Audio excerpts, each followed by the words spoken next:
আয় আর একটিবার আয়রে সখা প্রাণের মাঝে আয়, ও সেই চোখের দেখা প্রাণের কথা সে কি ভোলা যায়। পুরনো দিনের স্মৃতিচারণ করে এই গান কতজনই না গায়, তবে বাংলাদেশের ক্রিকেটের জয় গান গাইতে গিয়ে মাহমুদুল্লাহ রিয়াদ যেন এই গানের সুরেই ফিরে যেতে চাইলেন সোনালী অতীতে, সেই সময়টায় যখন পঞ্চপাণ্ডব একসাথে ধরে রেখেছিলেন দলের হাল। ফোনে খুব সাধারণ ক্যামেরায় তোলা একটি ছবি। 2019 বিশ্বকাপ খেলতে বাংলাদেশ দল যখন ইংল্যান্ডে, তখন দলের অন্য কোনো সদস্য ফ্রেমে বন্দী করে রেখেছিলেন পঞ্চপাণ্ডবের আড্ডার সেই স্মৃতি।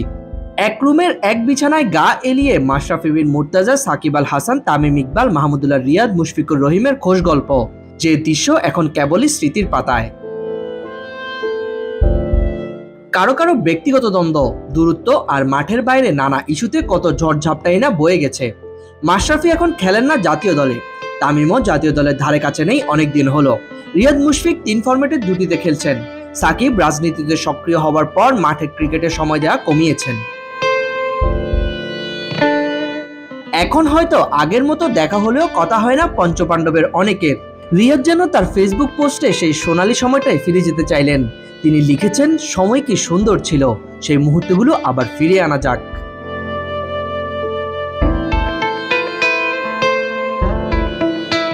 বাংলাদেশ ক্রিকেটের সোনালী সময়ের কারিগর এই 5 ক্রিকেটার।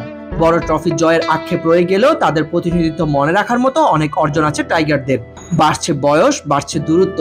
5 ক্রিকেটার দূরে থাক, একসাথে 2 জনের বেশি ক্রিকেটারকে দলে পাওয়া কঠিন হয়ে উঠেছে।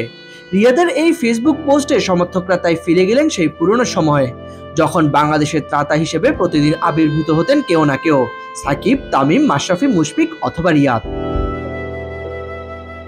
সাইদ ইবনে শামস, বিডি ক্রিক টাইম।